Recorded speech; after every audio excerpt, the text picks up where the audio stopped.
नमस्कार दोस्तों, स्वागत है आप सबका फायर सेफ्टी एकेडमी में।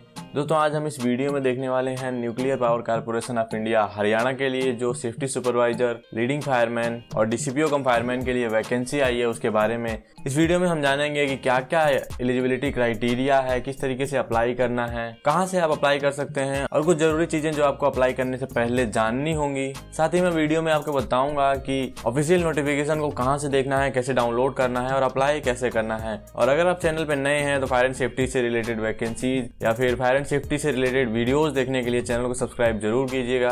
चलिए शुरू करते हैं। तो दोस्तों nuclear power corporation of India के लिए वैकेंसी है जो गोरखपुर हरियाणा में इसका अणु विद्युत परियोजना है उसके लिए। इसकी जो एप्लीकेशन की स्टार्टिंग डेट है वो 5 जनवरी 2021 है, यानी कि ये स्टार्ट हो चुकी है, और जो लास्ट डेट है वो 25 जनवरी 2021 है।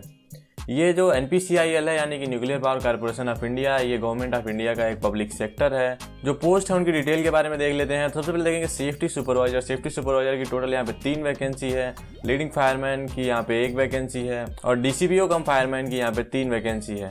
इसमें जो 1 वैकेंसी है ये बैकलॉग की है, यानी कि पहले जो वैकेंसी आई थी उसमें खाली रह गई थी तो उसे बैकलॉग की वैकेंसी बोलते हैं। तो 1 वैकेंसी ये बैकलॉग की है, तो टोटल वैकेंसी मिला के 3 है।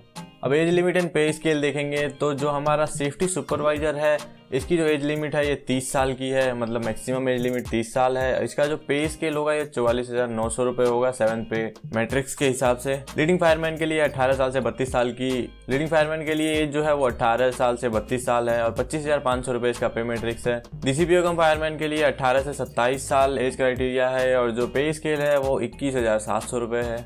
अब एसेंशियल क्वालिफिकेशन एक्सपीरियंस की बात करेंगे तो जो हमारा सेफ्टी सुपरवाइजर है इसके लिए डिप्लोमा इन इंजीनियरिंग चाहिए, यानी कि आपके पास 3 साल का डिप्लोमा होना चाहिए इलेक्ट्रिकल, मैकेनिकल में या फिर केमिकल में, या फिर BSc होनी चाहिए आपके पास 50% मार्क्स के साथ। इसके साथ ही आपके पास 1 ईयर का डिप्लोमा सर्टिफिकेट होना चाहिए इंडस्ट्रियल सेफ्टी का, और इन सब के साथ ही आपके पास 4 साल का इंडस्ट्रियल एक्सपीरियंस भी होना चाहिए पोस्ट क्वालिफिकेशन। अगला जो है लीडिंग फायरमैन है, तो लीडिंग फायरमैन के लिए 12th पास होना चाहिए 50% मार्क्स के साथ, और आपको किसी इंडस्ट्री में एज ए फायरमैन का एक्सपीरियंस होना चाहिए, सर्टिफिकेट कोर्स होना चाहिए आपके पास फायर फाइटिंग का, और हैवी व्हीकल ड्राइविंग लाइसेंस अगर आपके पास है तो आपको प्रेफरेंस दिया जाएगा।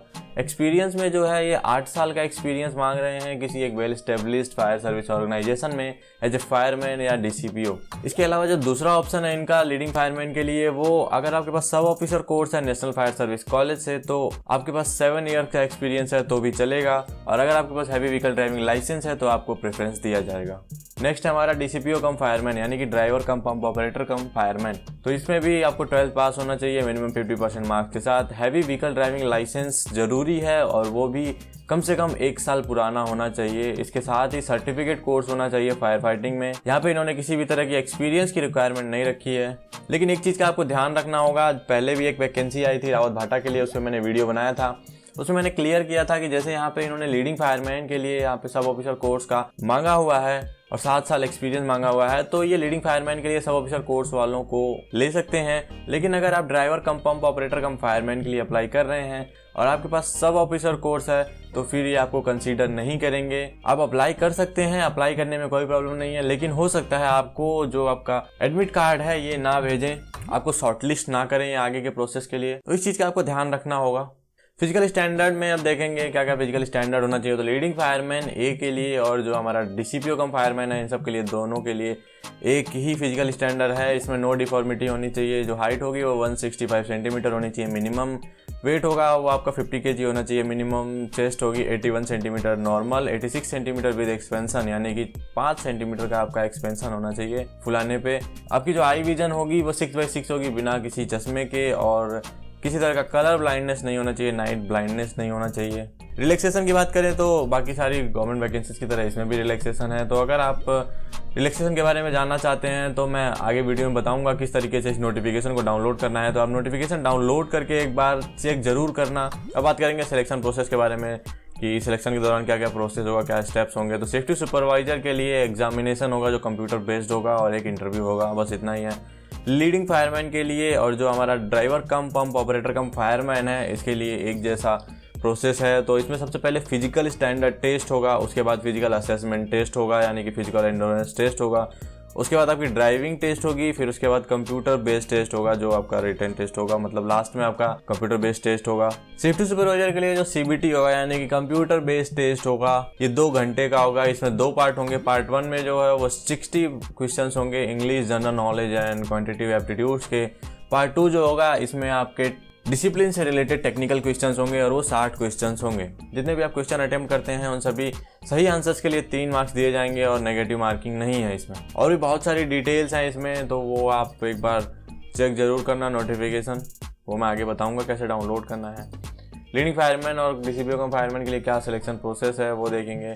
सबसे पहले फिजिकल स्टैंडर्ड टेस्ट होगा, फिजिकल असेसमेंट टेस्ट होगा, फिर ड्राइविंग टेस्ट होगा। उसके बाद आपका जो CBT है यानी कंप्यूटर बेस्ड टेस्ट वो कंडक्ट किया जाएगा। तो आपके तीनों जो स्टेप्स हैं उसमें आपको एक एक करके क्वालिफाई करना होगा, तभी आप आगे के प्रोसेस में शामिल हो पाएंगे। फिजिकल असेसमेंट या फिजिकल इंडोरेंस टेस्ट में क्या क्या टेस्ट होगा ये देख लेते हैं। तो यहाँ पे देखिए कुछ डिटेल्स दिए हुए हैं टेस्ट के इस साइड में, और यहाँ पे आपको एज दिया हुआ है। तो आपकी एज के हिसाब से कितने टाइम में, यहाँ टाइम है यहाँ एज है, तो आपकी एज के हिसाब से कितने टाइम में आप उस टास्क को कंप्लीट करते हैं उसके हिसाब से आपको मार्किंग दी जाएगी। जितने कम टाइम में आप कंप्लीट करेंगे उतने ज़्यादा मार्क्स हैं। तो ये एक बार आप देख सकते हैं डाउनलोड करके। 100 मीटर की दौड़ आपकी कंप्लीट होनी चाहिए 25 सेकंड में। अगर आपकी उम्र 40 साल से नीचे है तो मैं मान के चलता हूँ आपकी उम्र 40 साल से नीचे है तो हम इसी कॉलम को पकड़ के चलेंगे। 15 मीटर के 4 होज बिछाने में सक्षम होना चाहिए 3 मिनट के अंदर। एक्सटेंशन लैडर पर 10 मीटर की ऊंचाई पर चढ़ने और उतरने में सक्षम होना चाहिए 2 मिनट में। अपने समान वजन के व्यक्ति को फायरमैन लिफ्ट से उठाकर 25 मीटर तक ले जाना है 3 मिनट के अंदर। 20 कंटिन्यूअस पुशअप्स लगाने हैं तो इसके आपको 10 मार्क्स मिलेंगे, इसमें कोई टाइमिंग नहीं है। 1.6 किलोमीटर की दौड़ लगानी है, ये 10 मीटर में कंप्लीट होनी चाहिए।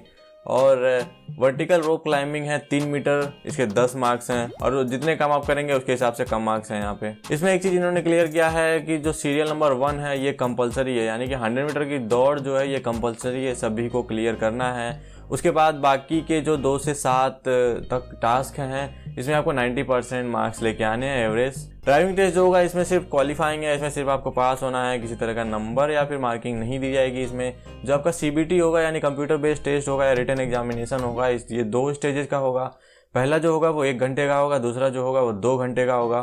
तो जो प्रीलिमिनरी टेस्ट है, प्रारंभिक परीक्षा जिसे बोलते हैं, इसमें क्या क्या आएगा तो इसमें 50 क्वेश्चन होंगे मल्टीपल चॉइस टाइप और ये 1 घंटे का होगा। इसमें आपके मैथमेटिक्स, साइंस और जनरल अवेयरनेस से क्वेश्चंस होंगे। जितने भी आप सही आंसर देंगे उन सबके लिए 3 मार्क्स दिए जाएंगे। और यहाँ पे एक चीज़ ध्यान रखना है आपको कि गलत आंसर पे 1 नंबर काट लिया जाएगा, यानी कि यहाँ पे नेगेटिव मार्किंग की जाएगी। क्वालिफाइंग स्टैंडर्ड कई तरीके से हैं। आपकी जो कैटेगरी है, आपकी जो श्रेणी है उसके हिसाब से यहाँ पे बहुत सारे हैं, वो आप देख लेना। जनरल के लिए अलग है और OBC के लिए अलग है, SC ST के लिए अलग है। दूसरा स्टेज जो हमारा एडवांस स्टेज, तो इसमें आप तभी शामिल किए जाएंगे जब आप अपना पहला स्टेज कंप्लीट करेंगे, क्लियर करेंगे जो इन्होंने क्वालिफाइंग मार्क्स दिए हुए हैं ऊपर उसके हिसाब से। एडवांस टेस्ट जो होगा ये 2 घंटे का होगा। इसमें जो क्वेश्चंस होंगे आपके एकेडमिक, प्रोफेशनल या टेक्निकल क्वालिफिकेशन से रिलेटेड होंगे, यानी कि फायर एंड सेफ्टी से रिलेटेड क्वेश्चंस होंगे। इसमें 50 मल्टीपल चॉइस क्वेश्चंस होंगे और हर एक सही उत्तर के लिए 3 मार्क्स दिए जाएंगे और गलत उत्तर पे 1 नंबर काट लिया जाएगा, यानी कि नेगेटिव मार्किंग की जाएगी। जो क्वालिफाइंग स्टैंडर्ड है इसमें भी श्रेणी के हिसाब से, यानी कि कैटेगरी के हिसाब से है, वो आप देख सकते हैं। इसके बाद और भी कई सारी चीज़ें हैं जो आपको देखना होगा यहाँ पे डाउनलोड करके। General instructions for the candidate, जो कैंडिडेट्स अप्लाई कर रहे हैं उनके लिए कुछ इंस्ट्रक्शंस हैं। तो ये जो वैकेंसी है ये गोरखपुर हरियाणा के लिए इन्होंने निकाला हुआ है, लेकिन आवश्यकता पड़ने पे ये आपको पूरी इंडिया में कहीं पे भी भेज सकते हैं। जो एज काउंट होगी, जो इन्होंने एज क्राइटेरिया दिया हुआ है वो कब तक काउंट होगी, ये काफ़ी लोगों को डाउट होता है। जो हमारी क्वालिफिकेशन है, जो एक्सपीरियंस है, वो कब तक काउंट होगा, तो इन्होंने साफ किया हुआ है कि 25/1/2021 जो यानी इस एप्लीकेशन की लास्ट डेट है उसी डेट तक हम काउंट करेंगे। जो आपका एज है, जो आपका क्वालिफिकेशन है और जो आपका एक्सपीरियंस है, उन सब की कट ऑफ डेट जो है वो 25 जनवरी 2021 होगी। एक चीज़ जो मैंने पहले आपको स्टार्टिंग में बताया, ओवर क्वालिफिकेशन, तो जैसा मैंने बताया कि इन्होंने लीडिंग फायरमैन के लिए सब ऑफिसर कोर्स की रिक्वायरमेंट रखी है, लेकिन अगर आप DCPO कम फायरमैन यानी कि ड्राइवर कम पंप ऑपरेटर कम फायरमैन के लिए अप्लाई करते हैं और आपके पास सब ऑफिसर कोर्स है तो ये आपको कंसीडर नहीं करेंगे, क्योंकि ये एक ओवर क्वालिफिकेशन माना जाता है। और भी बहुत सारे जनरल इंस्ट्रक्शंस हैं जो आपको पढ़ने चाहिए एक बार। अब देखेंगे हाउ टू अप्लाई कैसे करना है। तो npcilcareers.co.in पे जाके आप ऑनलाइन अप्लाई कर सकते हैं। ऑफलाइन कोई तरीका नहीं है, सिर्फ ऑनलाइन ही इसका एक तरीका है अप्लाई करने का। बाकी जो इसमें डिटेल्स है, आपकी फ़ोटोग्राफ कितने बड़ा होना चाहिए, कितनी केबी का होना चाहिए, ये सब लंबाई चौड़ाई कितनी होनी चाहिए, सारा कुछ डिटेल दिया हुआ है, आप देख सकते हैं। किसी भी पोस्ट के लिए अप्लाई करने के बाद आपको एक चीज़ का ध्यान रखना है कि आप जो इसका प्रिंट होगा एप्लीकेशन फॉर्म का, उसे प्रिंट करके आपके अपने पास रखना है। उसे NPCIL को भेजने की कोई ज़रूरत नहीं है। जब आपको ज़रूरत होगी, जब आप वहाँ पे जाएंगे आपके डॉक्यूमेंट वेरिफिकेशन के लिए, तो आपसे मांग लिया जाएगा, तो इसलिए आप उसका प्रिंट आउट लेके रखें। एक चीज़ और इसमें है कि जब आप एक या एक से ज़्यादा पोस्ट के लिए अप्लाई करते हैं इसमें, तो जो आपका सबसे नया एप्लीकेशन होगा उसे ही कंसीडर किया जाएगा। बाकी के जो पीछे के आपने अप्लाई किए होंगे तो उन्हें मान्य नहीं किया जाएगा। तो इसलिए आपको जो आपको लगता है जिसमें आपको अप्लाई करना चाहिए, सिर्फ एक में ही अप्लाई करें। और अगर आपके एप्लीकेशन फॉर्म में आपका सिग्नेचर और फोटोग्राफ नहीं है तो आपका एप्लीकेशन रिजेक्ट कर दिया जाएगा। तो चलिए अब मैं आपको बताता हूँ कि अप्लाई कैसे करना है, नोटिफिकेशन डाउनलोड कैसे करना है, और भी ज़्यादा अगर आपको जानकारी चाहिए तो वो कहाँ से मिलेगी। आपके ब्राउज़र पे आपको जाना होगा और वहाँ पे टाइप करना होगा npcilcareers.co.in। जैसे ही आप खोलेंगे कुछ इस तरीके का होम पेज खुल के आएगा। यहाँ पे आप सामने ही देख सकते हैं जो वैकेंसीज हैं, ये आपको सामने में दिख जाएंगी सारी की सारी। यहाँ पे साइड में आप देखेंगे तो home, about us and important info, apply, download form and others का है। तो अप्लाई कैसे करना है, यहाँ पे क्लिक करेंगे। इसमें online registration, login, forgot password, forgot user ID. तो अगर आपने पहले NPCIL में कभी एप्लीकेशन किया था तो आपके पास यूजर आईडी और पासवर्ड होगा। तो जब आप उससे लॉगिन करेंगे तो आपको जो आपकी सारी डिटेल्स है वो भरने की ज़रूरत नहीं पड़ेगी। कुछ कम डिटेल्स ही भरनी पड़ेंगी, ज़्यादा डिटेल्स डालने की ज़रूरत नहीं पड़ती है। तो अगर आपको आपका यूज़र नेम याद नहीं है तो आप यहाँ पे क्लिक कर सकते हैं और उसे रीसेट कर सकते हैं। फॉरगॉट पासवर्ड, आपका पासवर्ड भूल गया है और आपको आपका यूज़र नेम याद है तो यहाँ से आप फॉरगॉट पासवर्ड करके पासवर्ड दूसरा बना सकते हैं। इससे क्या होगा, अगर आपने पहले अगर किसी NPCIL पोस्ट के लिए अप्लाई किया होगा तो आपकी डिटेल्स जो होगी वो वहाँ पे सेव रहती है। तो ऐसी कंडीशन में आपको भरते समय ज़्यादा कुछ दिक्कत नहीं आएगी। और इसके बाद इंपॉर्टेंट इन्फो है, जो important date, celebrity criteria, how to apply, ये सब है। तो यहाँ पे आप क्लिक करके एक बार देख सकते हैं जो अगर आपको ज़रूरत है तो। अब मैं आपको बताता हूँ डाउनलोड कैसे करना है नोटिफिकेशन। तो नोटिफिकेशन डाउनलोड करने के लिए यहाँ एडवर्टाइजमेंट का एक ऑप्शन है, इस पर जैसे ही आप क्लिक करेंगे आपका नोटिफिकेशन डाउनलोड हो जाएगा और कुछ इस तरीके से खुल के आएगा। तो दोस्तों बस इतना ही था आज की इस वीडियो में। एक बार फिर मैं बता दूं आपको कि जो इसकी लास्ट डेट है वो 25 जनवरी 2021 है और इसका एप्लीकेशन स्टार्ट हो चुका है।